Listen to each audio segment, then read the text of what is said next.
Thanks for joining us today on The Loins of History. My name is Jay, and I'm joined by my co-host, Collin. Today, we're going to be talking about the question of why did the Russian Federation invade Ukraine? What's the causus belli? And answering the question, are there any Nazis in the Ukraine? So this is part 3 of our series on the current Russia-Ukraine conflict. And a lot has happened since we started recording, so I'm just going to give a quick update on the situation. So Russia invaded the Ukraine again on February 23rd of this year, 2022.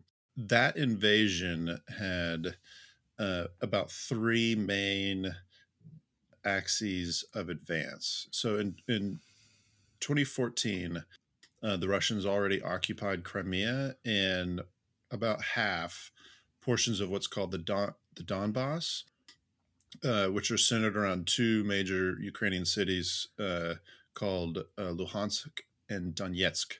And that's kind of where we started. So the 3 main axes of advance, there was a major push from Crimea, so from the south up towards the north. There was a major push just slightly north of the Donbass to try to cut off the Ukrainian armed forces that were in the Donbass. And then there was a major northern axis of advance towards Kiev.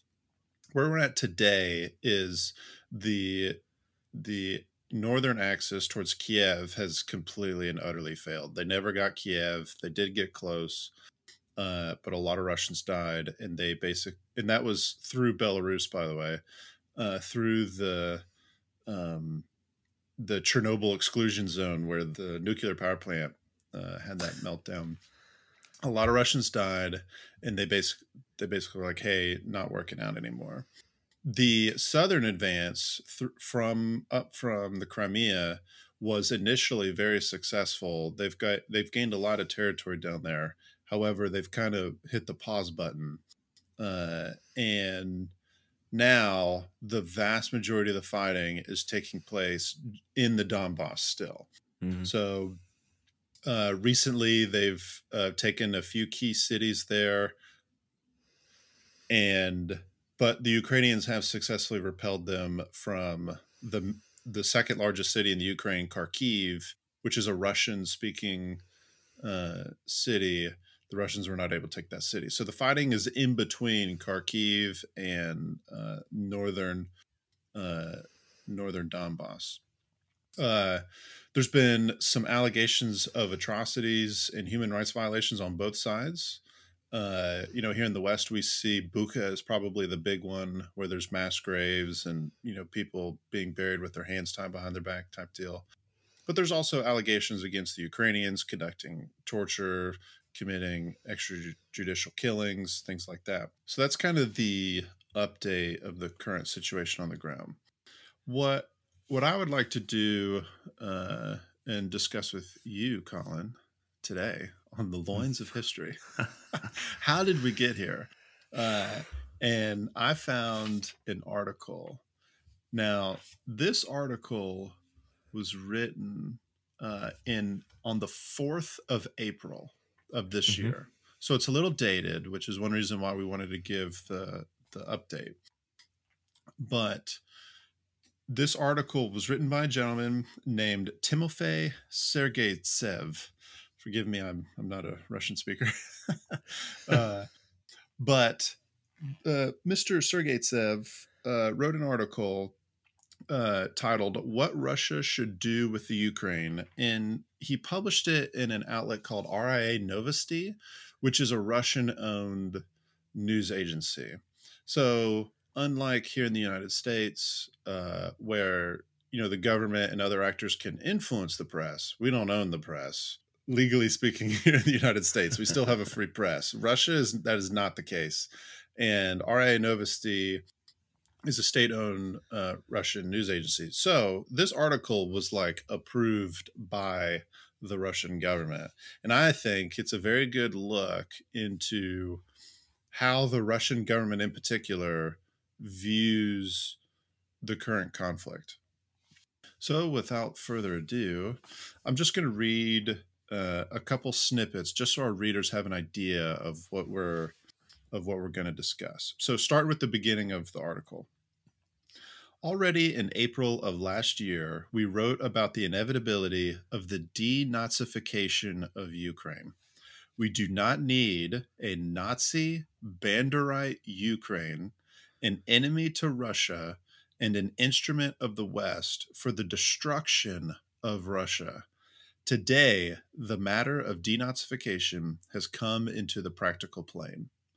Denazification is necessary when a significant part of the people, most likely the majority of it, have been mastered by the Nazi regime and drawn into its politics.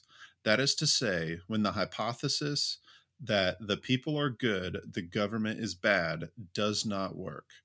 Recognition of this fact is the foundation of the policy of denazification of all its measures, while the fact itself is the subject matter. So that's kind of the first introductory paragraph to what we're going to discuss. So point one that we'll discuss here in a second is uh, why Russia believes the Ukraine is a bunch of Nazis. So Collin, what do you think about of that first paragraph? Like, are there actually is the Ukrainian a bunch of Nazis, or is something off here? So I think there is some validity to the claim that there's Nazis there. I mean, there's the Azov regiment there, so that's roughly 1,000 to 2,000 Ukrainians who have ties to this kind of neo-Nazi identity. But when they claim that there's this Nazification, if you read the article, they make it seem it's not just a regiment of Ukrainians that are have neo-Nazi ties. It is the entire state of Ukraine, everything from the leadership all the way down to these foot soldiers. So I think the claim is overblown. They are taking a small truth that there are some neo-Nazis in Ukraine, and they are using that, I think, as a ploy and as an excuse to invade Ukraine. I think it is a calculated decision. The word Nazi obviously has such powerful connotations when you say the word. Obviously, everyone would consider the Nazis bad. So I think Putin is saying, okay, if there's Nazis there, it only makes sense for me to attack it and invade because that's a bad thing. Obviously, Russia has a history of fighting the Nazis. Throughout the article, they invoke the history of Russia attacking or defending themselves against the Nazis, destroying the Nazi powers. So they very much are clinging to this idea and this excuse and proclaiming it as their reason for invading. That being said, I think it is overblown. I think there's a lot more to this invasion. I think it harkens back to the identity, this identity politics and Russians seeing themselves, Ukrainians as fellow Russians. In the article, they actually call a lot of these these cities in Ukraine, they call them Russian cities. So I think they really see them as fellow Russians to the south, and they just want to destroy the identity of Ukraine, and they're just using the word Nazi as an excuse. I don't know. That's my thoughts there. What do you think? Yeah, no, I'm definitely in the same position. It is a it would be unfair to call it a convenient talking point because, like you said, there is validity to the statement that there's Nazis in the Ukraine. You mentioned there's these nationalist battalions. Just I wanted to talk about a little bit about Stepan Bandera because Mm-hmm. when I first read this article, I was like, "What are Banderites?" Like, I have no idea.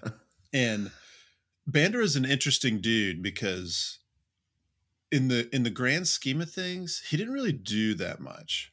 But he so before World War II, after World War One, the Poles, the Polish government controlled really the western portion of what is now Ukraine, with the major city being Lviv. Lviv's been big in the news, but Lviv used to belong to Poland and that whole area. Hmm.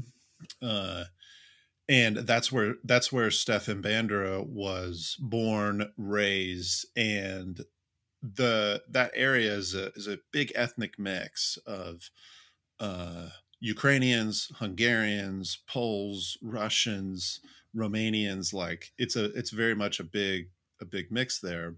And Bandera was a Ukrainian nationalist, and he was part of an organization called the Organization of Ukrainian Nationalists, the OUN, which split after Hmm. World War One into uh, a moderate relative to other nationalists faction Relative, and very, a very radical good term. faction. Yeah, like they're still like hyper nationalists in an age of which like fascism's on the rise. By the way, Hmm. this was before fascism wasn't cool anymore. So, uh, and he led the radical faction. And interestingly enough, his main enemy was the Poles because that's the Polish government controlled that area. So they like tried to assassinate a Polish government official, and which failed, and they put him in prison. Well, fast forward, the Nazis, World War II, invade uh, and take over obviously significant parts of the Ukraine. Well, when Russia starts beating them back, Germany starts getting desperate and they go, "Hey, we've got this dude in prison. Maybe he can help us because he's a Ukrainian nationalist." So they release him, and he starts fighting with the attempt to fight in the Soviet Union.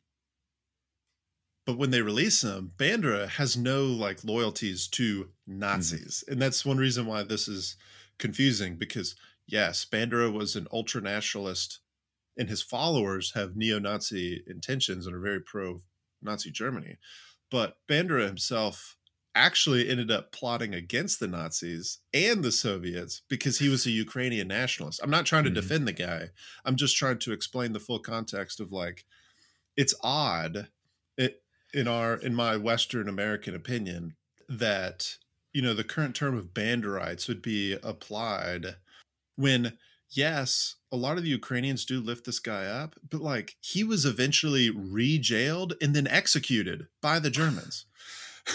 Not the So Russians, the it, Germans.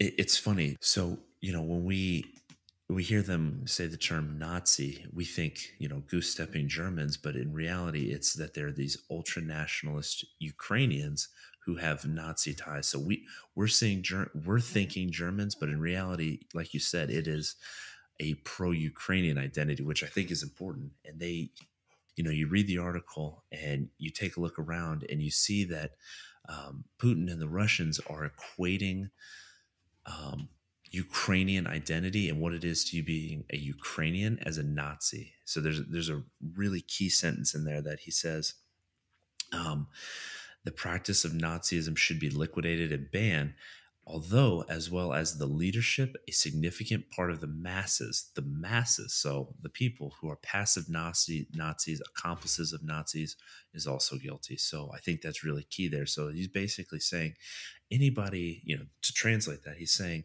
if anybody um, supports being an independent Ukrainian, you're guilty. And then they basically go on to talk about that's going to be destroyed, and you're going to be sent to re-education camps.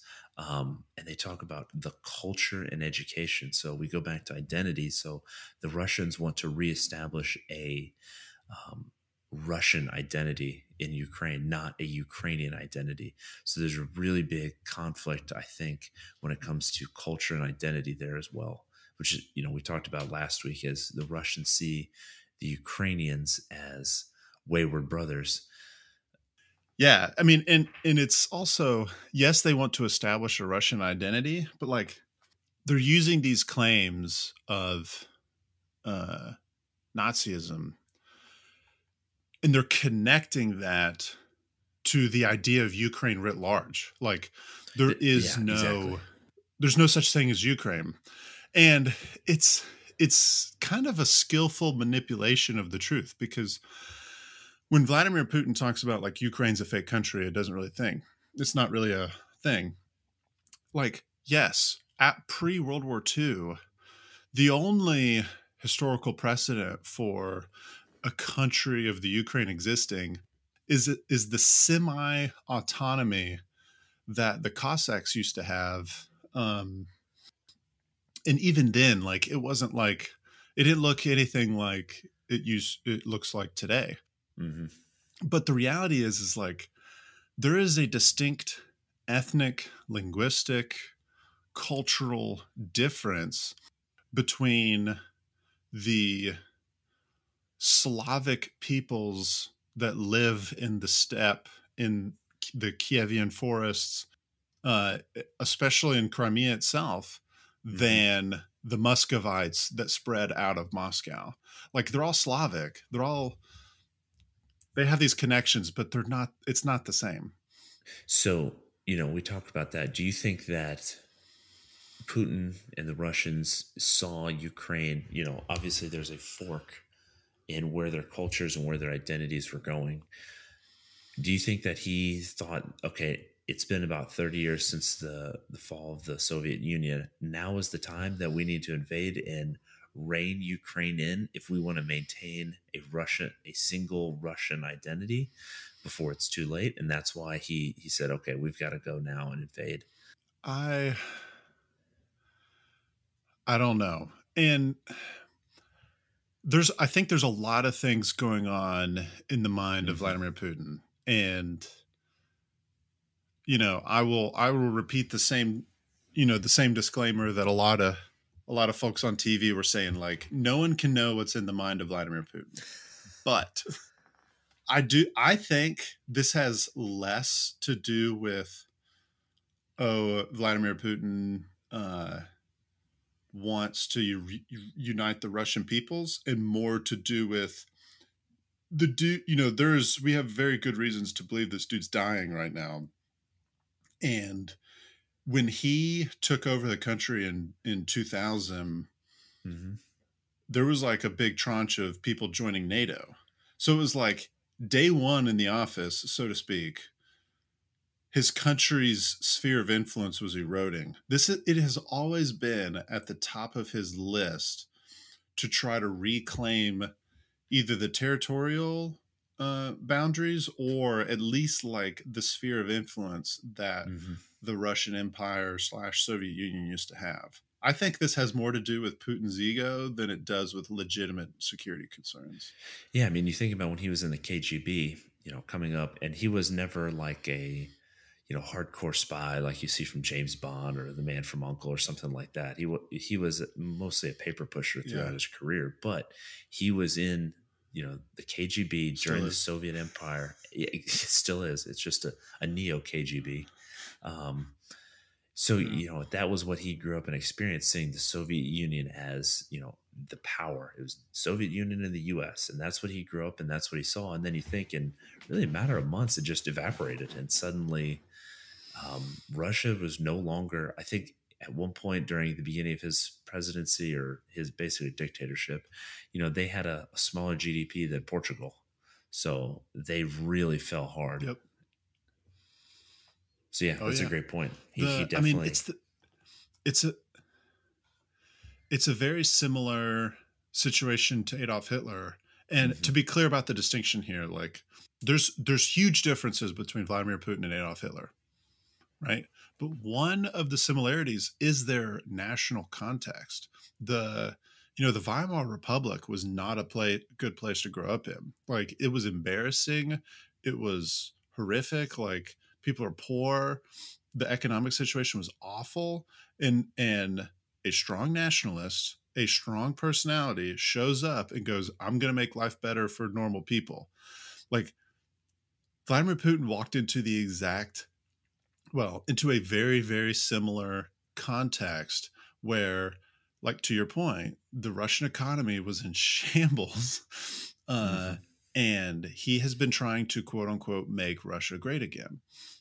Uh, but like you don't stay in power and have people kiss your butt for 22 years and remain a humble dude.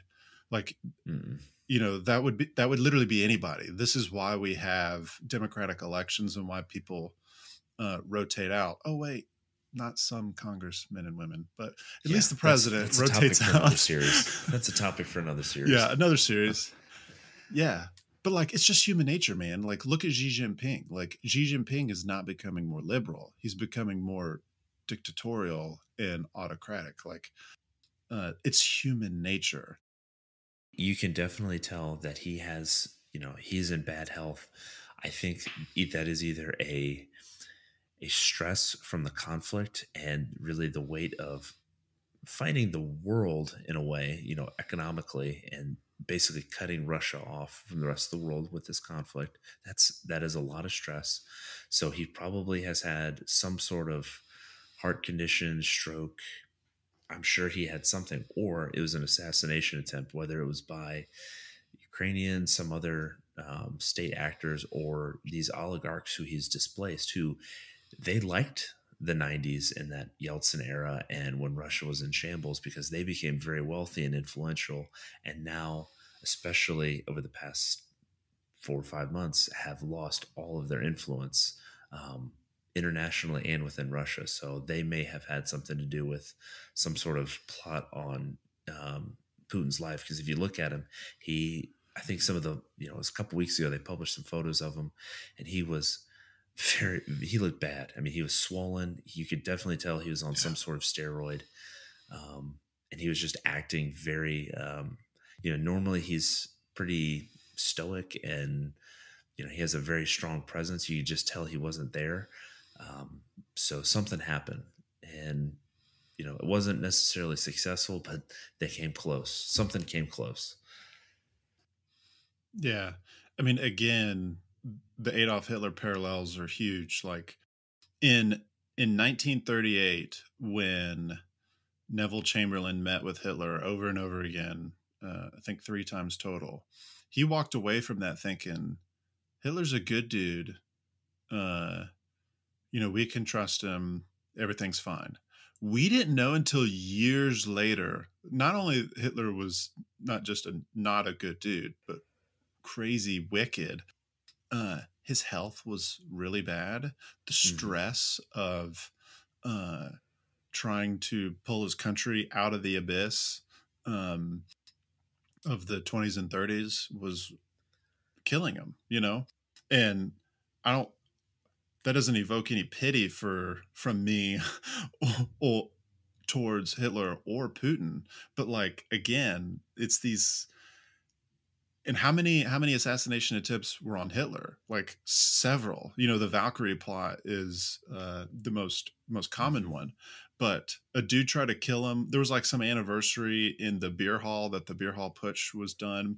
Dude tried putting a bomb in the wall and it didn't work. Like there were multiple assassination attempts. And I would like our listeners to recall that I made the prediction in a previous episode that there would be a coup, which I said was a Hail Mary, but thank you, Collin, for You know what? I can't call it a coup though. Playing into that.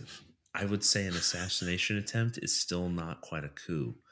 The only difference being, and that's a good point. But it's I think the West has assumed that there would be, based on these economic sanctions being cut off from the rest of the world, I think we thought that, oh, surely they're not going to take this. I think a coup has to require some sort of organization at an organizational level.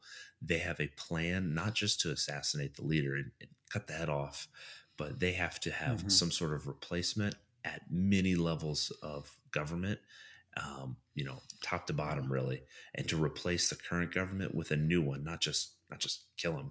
Because if you kill Putin, that's just going to create some massive chaos across Russia. So I can't quite call it a coup, but you can say somebody was really pissed off and tried to do something that I'm sure that somebody's going to disappear for. So I can't quite call it a coup though, but I don't know if you saw, but they moved Mulvaney from wherever he was before. I saw Anthony Blinken, the Secretary of State, tweeted this on calling on the Russian government because apparently they didn't notify his family nor his lawyer that they were moving him. And I thought to myself, like, oh no, he's escaped. And they're just covering by saying, like, oh, we moved him. When in reality, they're like, where's he at? I do not know, but it's freaking Russia. They lie their faces off. So Yeah, exactly. all right. Yeah. So we're gonna push on to the second main point here, and that is, hey, it's one thing to accuse a country of being a bunch of Nazis, but it's another thing to put I think the high number back in February was like 150, 175,000 troops on a country's border and try to invade them because you disagree with the politics of that country, right? Uh, uh, so why? So the question here is, why is Russia choosing to respond with a quote unquote special military operation? So a quick paragraph again from our Sergei Sev article. Although everything listed above does not make Ukrainian Nazism a light version of German Nazism from the first half of the 20th century, on the contrary, since Ukrainian Nazism is free from such genre-specific framework and restrictions, real quick, what he means there is that Ukrainian Nazism doesn't have to be exactly like Hitler Nazism. It's free from those constraints and can be its own version of Nazi. Since it's free from such genre-specific framework and restrictions, it freely unfolds as the fundamental basis of all forms of Nazism, like the European and, in its most developed form, American racism. This is why denazification cannot be conducted with compromises on the basis of formulas such as no to NATO, yes to the EU. The collective West is itself the designer, source, and sponsor of Ukrainian Nazism, while the Western Ukrainian Banderite cadres and their historical memory are but one of the tools for the Nazification of Ukraine. Ukro-Nazism carries not a lesser, but a greater threat to the world and to Russia than Hitler's version of German Nazism. Okay, he used a lot of keywords there that I think are hot button issues today. And again, I think it goes back to okay, we're gonna use this word to justify it, but he's basically saying, because he goes on to say that there is no Ukraine, like as an idea, it's incompatible. So I think he's just using Nazism with Ukrainian. So and they're synonymous, and he's just using Nazi because it is more of a hot button issue. But he really means like you're not going to be a Ukrainian, and that's not good for Russia. And he goes on to say that it's inevitable de-Europeanization. Yes. Well, so we're actually going to get to that. That's literally the paragraph that I'm going to read on point 3. I'll rein it in a little bit. Yeah, but he does talk about that in this paragraph. Yeah, the connection between there's a word in philosophy like A equals B equals C. Like what he's done is Adolf Hitler and the Nazis are equal to B, the current Ukrainian government, which cannot be distinguished from C, all the Ukrainianism writ large. It's ethno-linguistic characteristics, that's mind blowing, man. Like when I read that, it was like, holy crap. This dude is literally advocating to eradicate a people group, like an identity that they've just I don't want to say willy-nilly, but that they've successfully manipulated to be equivalent to Nazism. By the way, that term's called transitive law, just for the listeners out there. The A equals B equals C. So very good. Collin, it's called transitive law. You deep philosopher, you.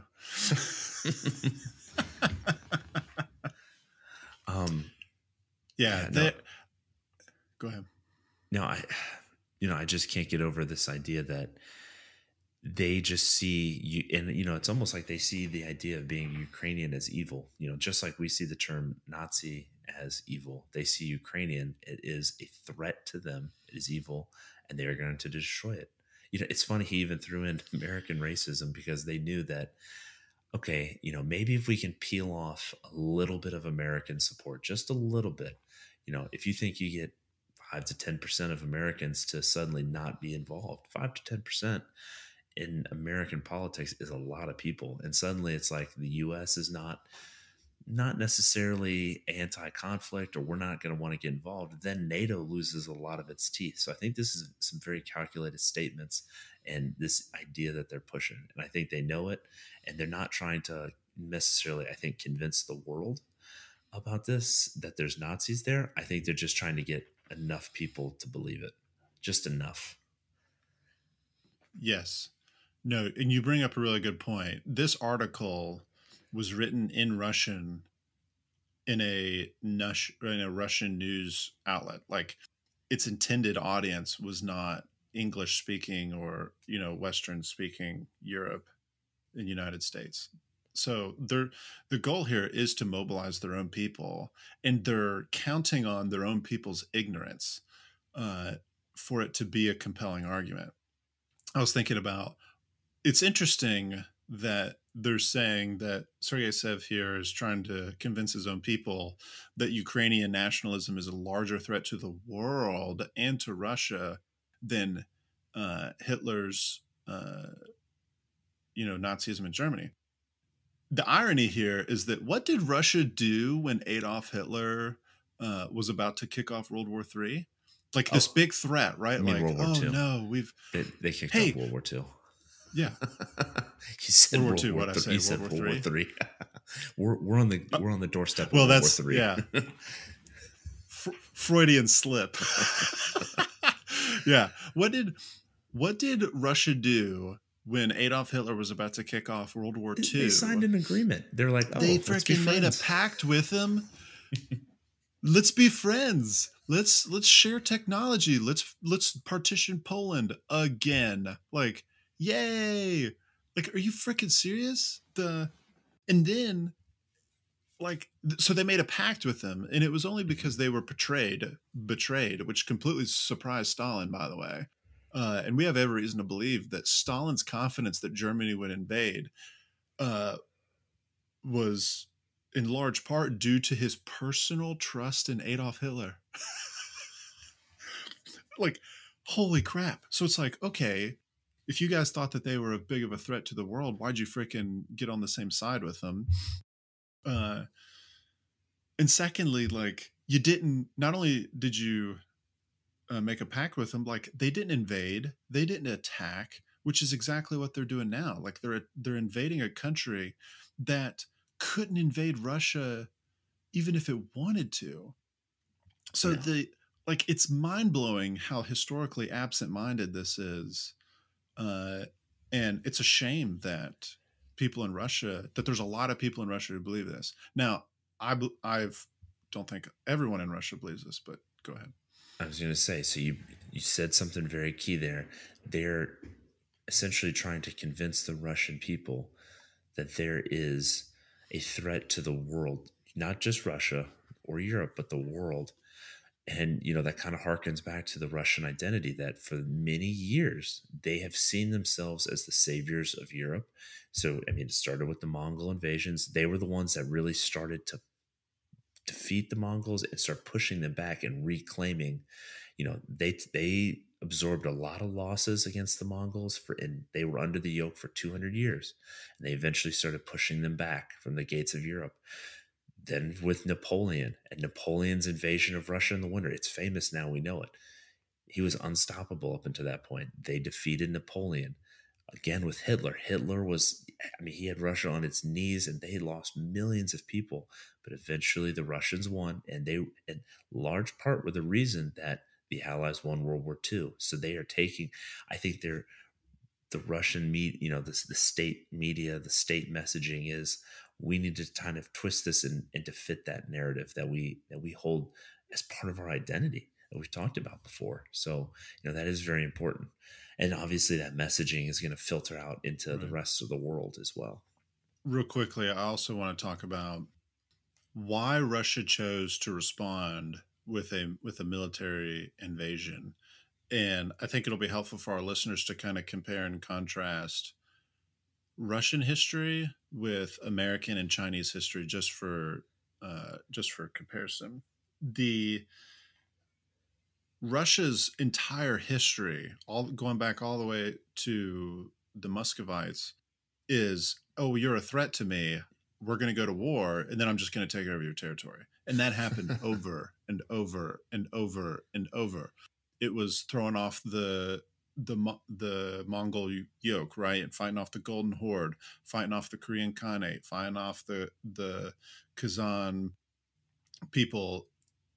A one common misconception about how Russia became so large, right, is that, oh, Siberia, it's this uninhabited wasteland. We're just going to like colonize it and eventually peacefully occupy all the way to, oh, Vladivostok. Like, that's not how that went down. Like, they slaughtered their way through. There were the Uzbeks, Hmm. the Tajiks, a little bit further south. There were the Siberians, which were a people. Uh, there's the I already mentioned the country of Kazan. Like, I don't know how to say this. The Nogai, Nogia. Listeners, please correct me on my horrible pronunciation this episode. But like, these were other countries, these are other people, and the Russians were just like, no, your land belongs to us now. And they colonized, they conquered all the way to the Pacific Ocean. They fought off the Mongols, they fought off the Han Chinese and the Ming and later Qing empires. Like, they conquered their way all the way to the Pacific. And actually, they didn't actually stop at Vladivostok. Little known tidbit: they actually owned Alaska and parts of the, I guess it would be, very western Canada. So they actually owned parts of North America, and Yeah, we bought Alaska from the Russians. So they had right. a lot of territory, a lot. Yeah, and it wasn't like simple colonization. It Mm. was very similar, and this is where it comes into contrast. It was so American history is similar but different. When you look at how the United States expanded in continental North America, it was similar. Like, we were making these treaties and agreements with Indians, but then when things went south, there was war and we annexed their territory. Like, we followed a very similar model in our westward expansion, and we came up with all kinds of ways to justify that. And I don't want to make this episode about the ethics of that westward expansion. I just simply want to note that there is a similarity between, when you push out, it's not like you're occupying Empty space. unoccupied lands. Yeah, there's people there. And in the same way that that was true for the United States, the exact same was true for when Russia expanded. The difference in American history is that once we had occupied that territorial bound, of once manifest destiny, so to speak, was complete, there are very, very few examples of us, you know, doing British style, French style, Belgian style colonial imperialism. Uh, the Philippines is probably, in Hawaii to a certain extent, is the only real examples of that in American history. Whereas that defines Russian history. They didn't, like, it's not like they achieved a boundary and stopped. Like, they just kept going because there is no good boundary. They don't have the same, like, nice, neat little lines that are only, like us, where we're bordered by two countries. They don't have that equivalent. They just kept going, and they go and they go. There is no Mhm. stopping it. Conversely, for Chinese history, China is like a category completely unto its own, where they have this middle kingdom concept. They don't have like this imperialist idea in the same way of Western colonial expansion.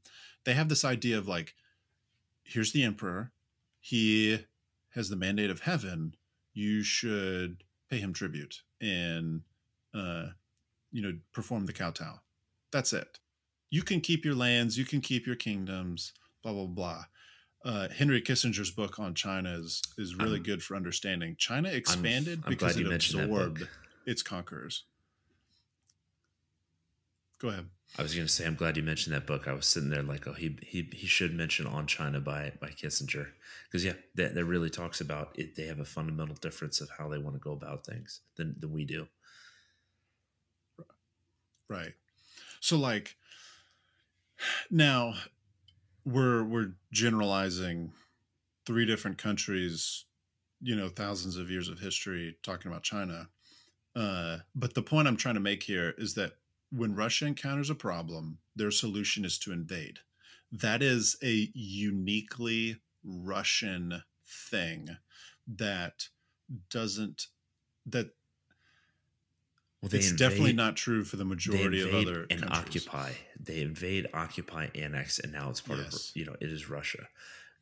China and the U.S. We have invaded countries before, but typically, at least in our recent history, it's like, okay, well, we're going to do the Marshall Plan, and we may have some forces here, but we're gonna turn it back over. Same with the Chinese.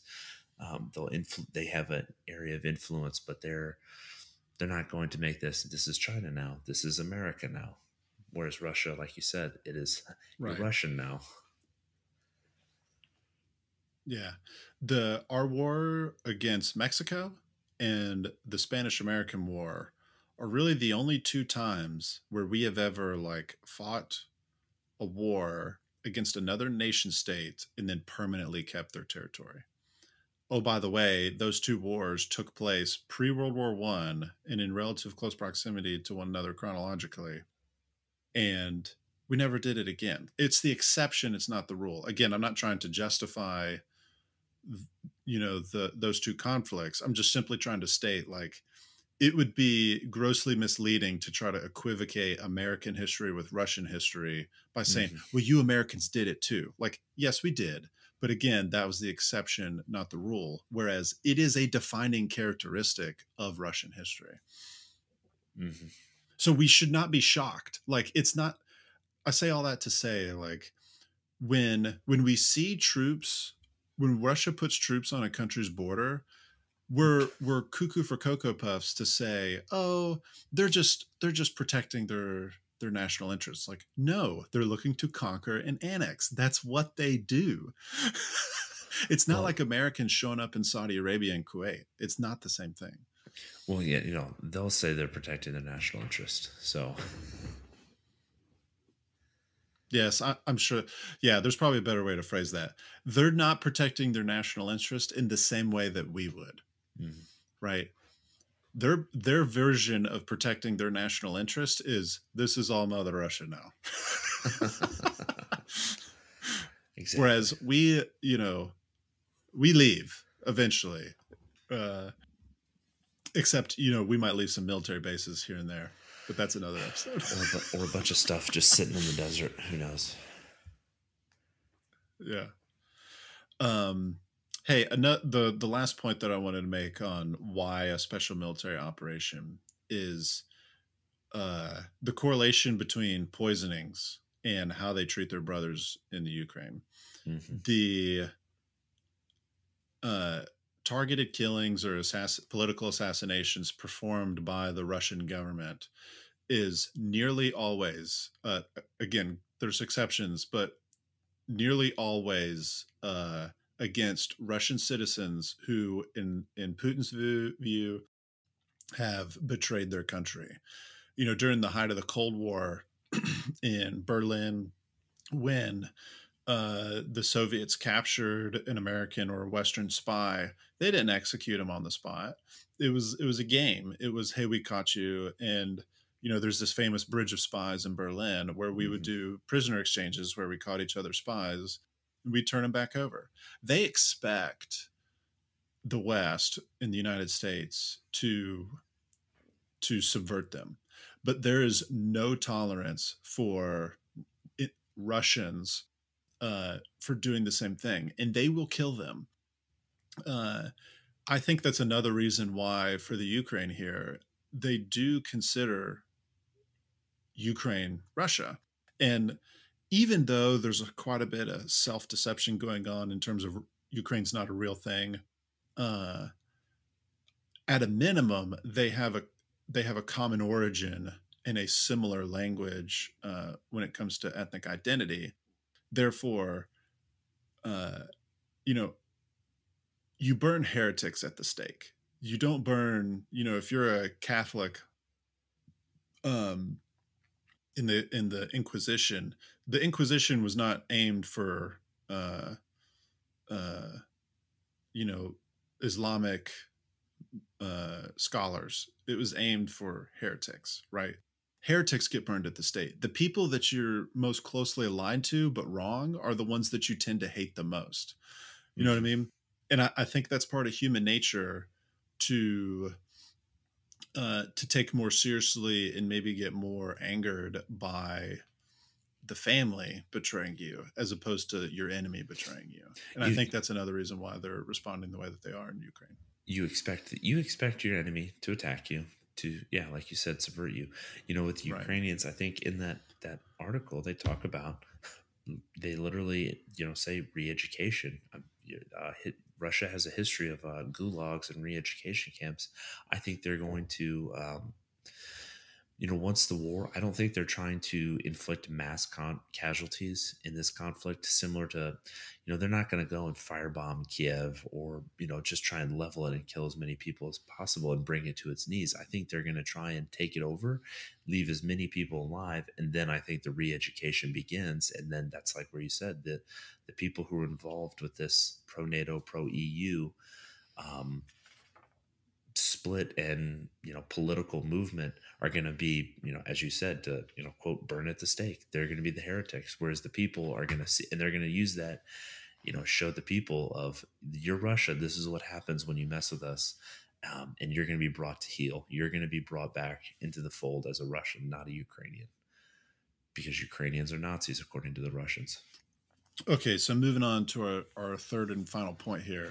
We've discussed, Russia believes, or its main casus belli is the denazification of Ukraine. It's going to, it's the method by which it will denazify Ukraine is to invade them by doing the special military operation, annexing its territories, breaking apart their country, etc. But there's also a very strong anti-Western element to this war. It's not merely anti-Ukraine. It is anti-Western because they view, in that first paragraph that I read, uh, they view Ukraine as an instrument of the West. So check this out. This is Sergei Sev in the article. Unlike Georgia and the Baltic countries, Ukraine, as history has shown, is impossible as a nation state and attempts to build one naturally has led to Nazism. Ukraine is an artificial anti-Russian construct that does not have its own civilizational content, a subordinate element of a foreign and alien civilization. De-Banderization by itself will not be enough for denazification. The Bandera element is only a performer and a stage screen, a disguise for the European project of a Nazi Ukraine.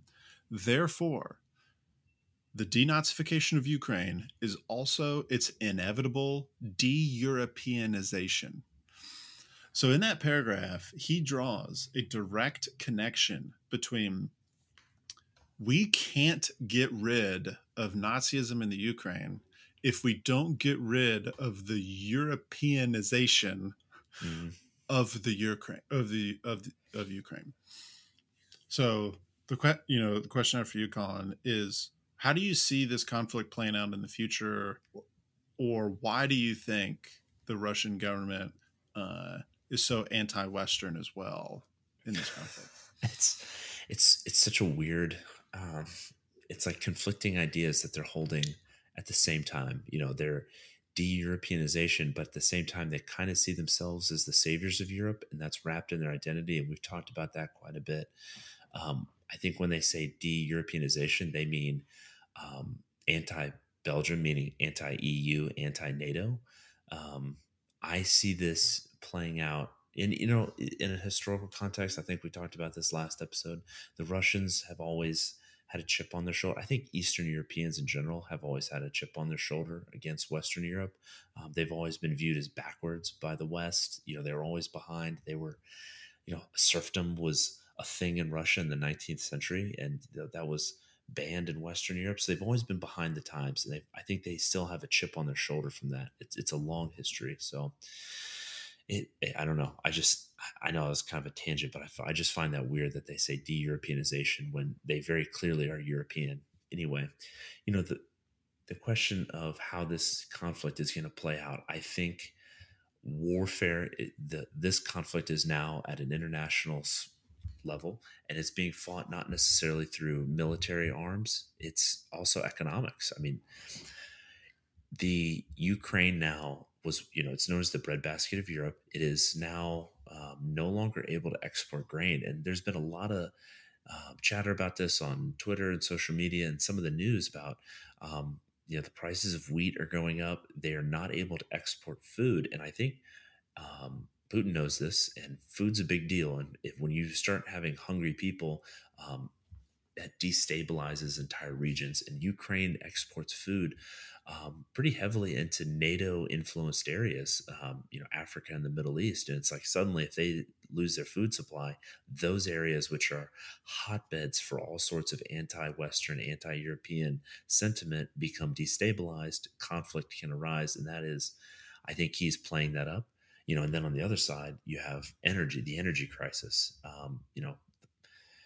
I think in the summer it's not going to be as big of a deal, but when winter comes around again, and Western Europe can't heat their homes, that's going to cause a lot of angry people. And think about it: if you're living in northern Germany and you're freezing in the middle of winter because you can't turn the power on, or energy prices have quadrupled or something like that, you're going to be less likely to oppose Putin if he can, turn the gas back on and you can heat your home. So I think warfare is being fought on different levels now, and I think he's engaged economically. And I think that we're going to see some serious issues in the global economy. We're already seeing it in the supply chain from COVID. I think this is going to exacerbate a lot of those issues. So I see that occurring at a much greater scale over the coming months than, say, like a traditional conflict between East and West over the plains of Northern Europe, something like that we feared in the Cold War. What do you think? Yeah. Yeah. Particularly with the withholding grain, burning grain, attacking food silos, etc. It almost feels like this petty child that's saying, like, I'm just gonna like kick your shin, not because I think it's gonna change your mind, but because it'll make me feel better, type deal. Like, the United States isn't going to starve. No, London, Paris, Berlin, these countries, Tokyo, we're not going to starve. It's the countries like Africa, or countries in Africa, like you said. Food shortage is not it's not a symmetric shortage that's going to happen. So it's not going to, countries that are fairly wealthy, i.e. the West, America, London, things like, they'll be able to insulate themselves somewhat from, increased food prices and fertilizer prices. That's another one. Fertilizer, if you want to grow your food, you need fertilizer. So, like the US, we have the most contiguous arable land in the world. So like, we're not going to starve. We have enough food. We have enough to withstand it. We have enough wealth. So does a lot of Europe, but other countries that are very poor, they aren't going to have money to buy food, and they're not going to be able to produce food on their own. They are going to starve, and it's going to be very bad. And I don't necessarily think it's a petulant child. I think it is a calculated move that he said, I can't beat through strength of arms the United States. It's just not going to happen. I can't do it. But I know that the global economy relies on a lot of moving parts all over the world. And if I throw a wrench somewhere in this global economy, or a couple wrenches and a couple well-placed little bombs that go off, I can cause chaos. And in that chaos, I can achieve my goals. I think that's really what the move was when it comes to some of these economic policies. Yeah. It's like a hostage situation. It's like, hey, I know I can't overpower you, but I'm going to hold hostage this, Hmm. you know, this entity that can't fight me. And I'm going to point the gun at their head to try to manipulate you to stop what you're doing. You know And what I it's mean? this thing that you And hold it's very just like, valuable. right.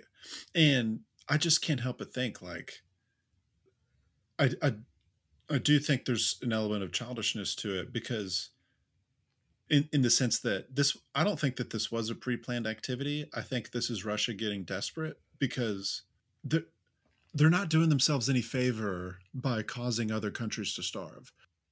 Russia cares a lot about Africa. Private military companies hang out in there all the time. They're trying to expand their influence there. If they cause famine over Hmm. there, that's not going to do them any favors. Like this whole thing is like, trying to starve all these countries. It's not advancing the Russian cause in the world. It's making Russia look like the evil monsters that, and if they did think that through, they're freaking in a new world of self delusion. Uh, Aside from food shortages, the the main reason why I wanted to bring this out is I remember Tucker Carlson at the before February had a few pieces on trying to say that we should not be worried about Russia. The real enemy is China, and Russia's just trying to protect their national interest type deal. And aside from a whole bunch of other problems that I have with uh, what Carlson was trying to argue, the fundamental thing that those statements ignore is that Russia doesn't view us the same way. Russia does not look at us and go, hey guys, this isn't against you. We just want our territory back. We want the Nazis in the Ukraine gone. Can we please play nice and let us do this? That's not what they're saying. They're saying our ultimate project is actually to be counter to Europe and the United States. They're the real enemy here. And we're going to do that by removing a tool from their toolbox, i.e., Ukraine, that we believe, Vladimir Putin is real big on talking about color revolutions, particularly the Orange Revolution, blames the West and like particularly Western non-government organizations or Him and NGOs for that kind of Mearsheimer. thing. Uh, yeah, yeah. And it's like we're fooling ourselves if we think that there can be long-term uh, or not coexistence, but long-term uh, um, I don't know what the word I'm looking for, and I don't want to say the wrong thing, but like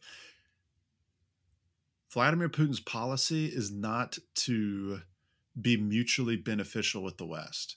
It is to take advantage of and to ultimately defeat the West. And this special military operation or war in the Ukraine is just one more example of that because, and again, this is to their own people here. This article was to their own people. it They're trying to mobilize their own population to be anti-Western, anti-European, anti-American. Like that has generational effects. I'm going to agree with some of what you said, but disagree with. And so I agree with you that Russia's goal is to be counter to the US, and that's not a good thing.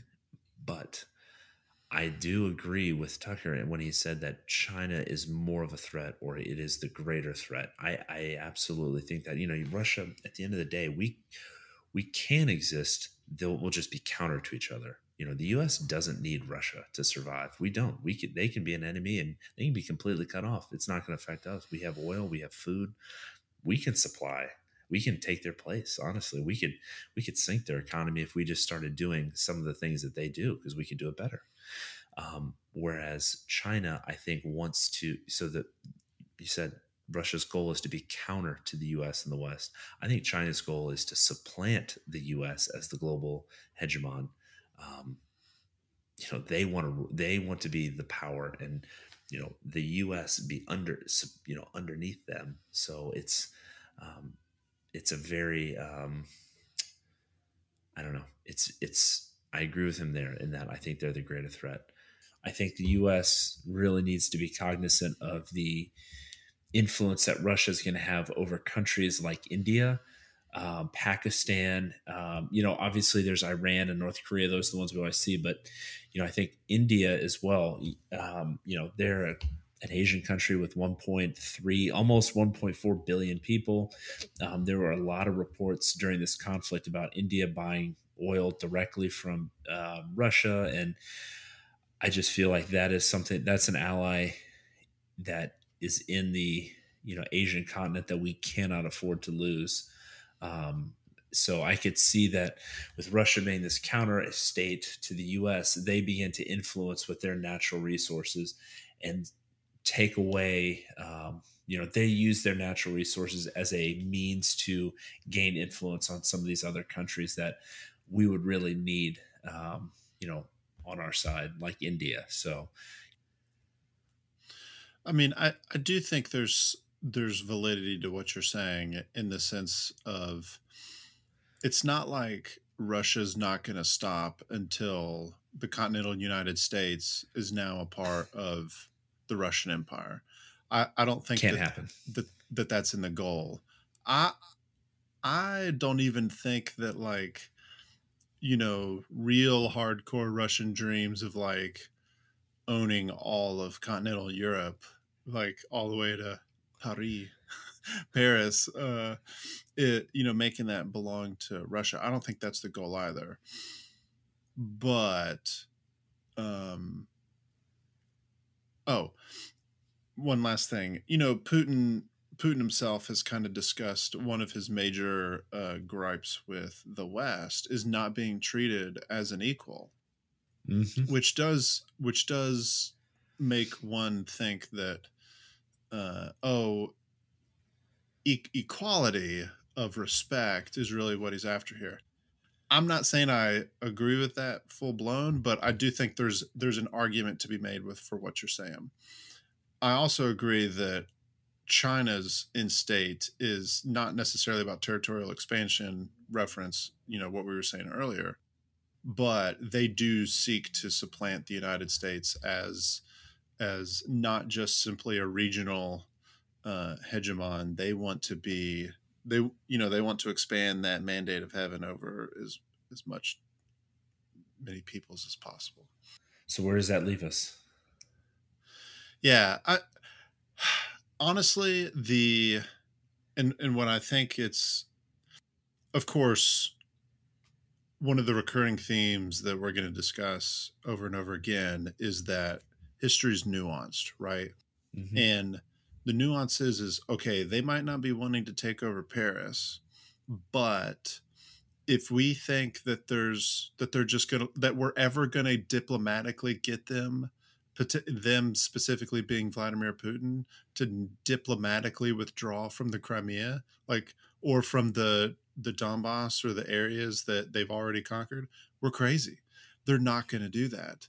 They will be as hardcore confrontational to us uh, as possible in order to retain those territories. And it's no different than China getting very upset about Taiwan. They see that as their land. And as long as we don't acquiesce to that, there will be conflict between our cultures. Right. Exactly. And I mean, I think Russia's already gained like something like 80% of the Donbass region at this point, the industrial heartland of Ukraine. So, um, you know, they're not going to give that up. They've gained that. That is critical. They're not going to give it up, to your point. And I don't think the economic sanctions are going to cause them to give it up either. The ruble's back to what its pre-war level. One of the announcements that I saw on NPR was that Russia was going to cut rates because back to pre-war levels because the ruble was doing fine, inflation was under control. I feel like they, at least from a government standpoint, Russia thinks that their economy is okay. They've weathered most of the storm and they have a plan moving forward. As a matter of fact, I think I saw that they just cut natural gas to Italy. Yeah. just unexpectedly. So And Germany. and Germany. Wow. Okay, so and Germany. So they are very they're I think they are prepared to utilize their natural resources as an absolute weapon, and they feel confident in their economy that they can handle it. Yeah. I think sanctions, there's a certain level of mirror imaging going on in Mhm. that, you know, the West kind of views, if you want to really like twist the West's ear, you affect our economies, right? Mhm. And so we mirror image that, and we believe that, these countries like Iran, North Korea, Russia, to a much lesser extent, China, we slap all these sanctions on them and we expect there to be diplomatic results. And I'm sure from time to time there are minor or even major gains on the foreign policy side of the house. But again, like North Korea uh, has been a horrible place to live in. Their economy is ridiculously bad, and yet uh they're still firing missiles off left and right. Like Well, they're still we spent pursuing their. we spent the whole last episode talking about the Russians taking pride in this and them having an identity. Yeah, It's like it's not even phasing them. right. I think that's the mistake that we make, is viewing them as Westerners as, okay, what works on the U.S. I mean, look around and to the listeners, we're going to have plenty of series on economics and political parties, but look right now in the United States how the economy is affecting the political landscape right now. That's not really happening over there. That is not happening in Russia, at least as far as we can tell. In most of the intelligence community and the news cycle, it's not having that same effect. It didn't. They are just a fundamentally different kind of people, and we should accept that. All right, everybody, just to summarize what we've discussed, we've talked about why uh, Russia views the Ukraine as a bunch of Nazis, if there's any validity to that, and what the response should be. We've discussed why the Russians, specifically Vladimir Putin, has decided to launch what he calls a special military operation, what the rest of the world is calling a war in the Ukraine, and why that's their response to or their method to denazify the Ukraine. And finally, we discussed uh, the implications for Western Russian relations. How is a conflict in the Ukraine affecting how Russia views the West, how the West should view Russia, and what the way forward is. Colin and I are very excited about our next and final episode in the Russia-Ukraine series, and we're going to discuss a history of information warfare, specifically looking at a lot of the great examples in the initial phases back in February and March of the current Russia-Ukraine conflict. And how the internet was utilized, how fake news was utilized, how manipulation of data, etc., was used to kind of, or how it was leveraged in this conflict. So we'll talk Absolutely about going that. to highlight the Ghost of Kiev. Ghost of Kiev is going to Yes. play a big role. Yeah. Yeah. The intro song should be like The Danger Zone. Highway to the play the clip zone of the video games that are yeah, exactly. It's going to be a and good then have episode. like the Ghost of Kiev flying around. Exactly. It's going to be a good episode because I was following this conflict on Twitter. It's amazing. You're following it on Twitter, and it's just so much stuff is coming out, and fake, real, you don't know. It's going to be a good episode. Right. So thanks again for our listeners. We hope y'all enjoyed this. Feel free to give us any feedback on the website or in the comments down below. So really appreciate it, and we'll see you next time on the Loins of History.